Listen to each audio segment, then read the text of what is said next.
Hello everyone, welcome to SwitchUp as we once again have another review for you today, this time of Disjunction. This one was again written by a good friend of the channel, David Morrish. He does a great job of helping us out with some of these reviews sometimes, and if you could check out his channel SaveDex Gaming, that would be much appreciated. Link is in the top pinned comment. Disjunction is a stealth action RPG set in a futuristic cyberpunk world in the distant future of 2048, which is only actually 27 years away when thinking about it. Bloody hell, yeah, that is scary. You assume control of 3 characters as you take out investigations in this crime-filled New York as a drug known as Shard spreads through the underworld in a story that takes your choices into consideration. So should this game sneak its way into your console, or should it remain hidden on the eShop? Thank you to the publishing team for the review code, and now let's find out.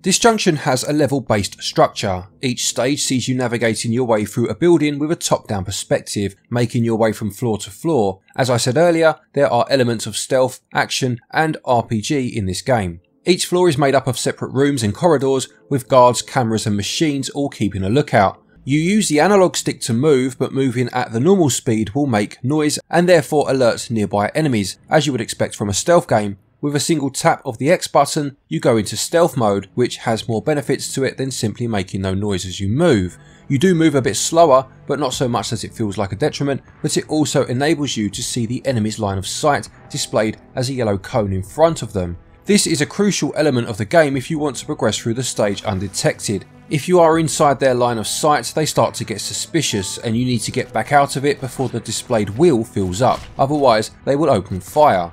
Stealth isn't the only option though, as you do have a gun that you can use at any time, assuming of course you have the ammo. You use the right analog stick to aim, like a twin stick shooter, and press ZR to fire.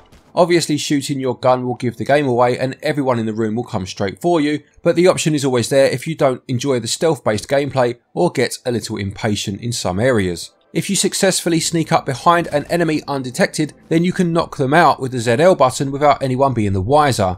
You can also drag them around the room to hide their bodies where no one will come across them. As some enemies move around, you'll need to position yourself between things to keep hidden, moving as they do.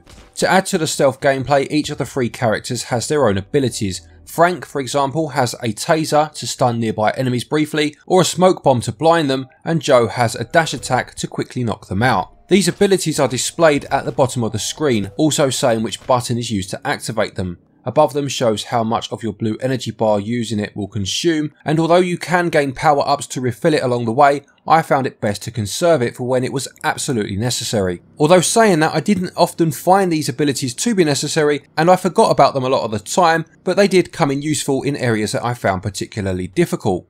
Progress through each area works in a similar way. There's a plot point you need to retrieve from a building, navigate your way through several floors before finding it, and each floor of a level is set out in a way that encourages you to plan ahead.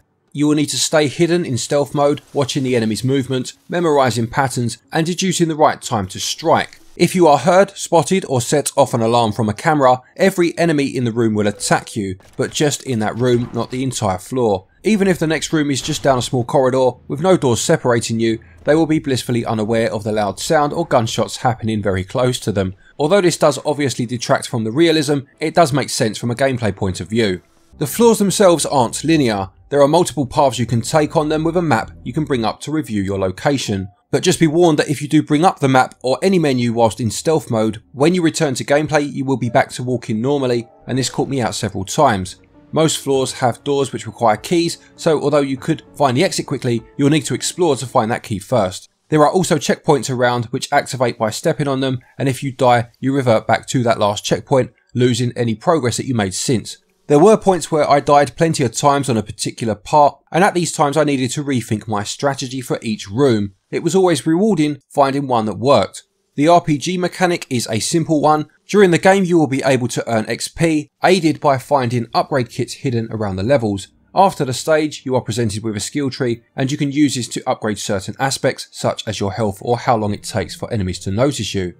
Overall the game does extremely well in implementing the stealth mechanics, and it does feel rewarding to be able to successfully navigate areas undetected.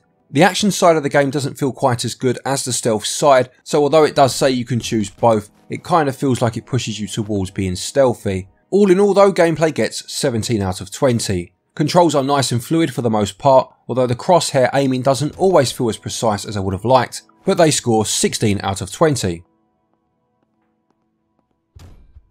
Disjunction uses a 16-bit pixel art style displayed in a top-down view. It gives you a feeling of a dystopian future when it displays the city at the beginning with its dark sepia tone and details of the buildings making them look unclean. There are a variety of colours between levels, some can look brighter later on, but it still carries that rundown feeling with chipped floor tiles and rubbish on the floor. The animations are very well done with a distinct difference in running and sneaking, and the enemy's line of sight is very clearly laid out for you with their range dipping as you step into shadows. There are also some nice touches to the display. For example, when reading text in the cutscenes, certain key words such as character names and locations are highlighted orange. If you move a cursor over them, another text box appears, giving you a full background on it. The music sets the tone very well, sometimes making films like The Terminator spring to mind, and speaking of which, I did spot a few Arnie lookalikes. The background music will be quiet at times, sneaking around without anything to hear but your footsteps, but there are also times when the music will ramp up and sound quite intense. I did find it a shame that the music didn't change given the context of the mission, and there were times when the music was playing fully while I was sneaking around. Overall though, the graphics work very well to set the mood in this world, and it does very much feel like a movie made in the 80s. Visuals get 16 out of 20. The music really does a good job of matching the graphical style, but it's a shame it doesn't match the gameplay as well. It scores 15 out of 20. Disjunction costs £12.99 and regional equivalents are on your screen now. If I'm being honest, I didn't look up the price until after I'd played a few hours, and given the quality of the game, I was expecting the price to be higher, maybe around the £20 mark. As you can deduce, I think the game is a really good price for what it offers. There is replayability in the fact that you are given options in different ways that you can play the game, not just in your approach to levels, but dialogue too, as you are given options in cutscenes as to what to say. When I was scolded for killing too many people in the previous level, I could choose to apologise and say it won't happen again, or I could stubbornly justify my bloodlust, with a few naughty words thrown in for good measure. It's up to you. The difficulty of the game is high, and there are plenty of areas that I had to keep retrying, but every time it loads, the enemy patterns and movements are always the same, and you get to know each area through repeated attempts. Value scores 18 out of 20. To conclude, Disjunction is a fun stealth action RPG which definitely leans towards the stealth side of those three genres. The RPG elements are quite light and the action, although doable, is not the ideal way to play. The stealth however does work very well if you can suspend your disbelief in a few areas, but the unrealistic parts of how the enemy reacts all add to a better gameplay experience. And I will take better gameplay over realism any day.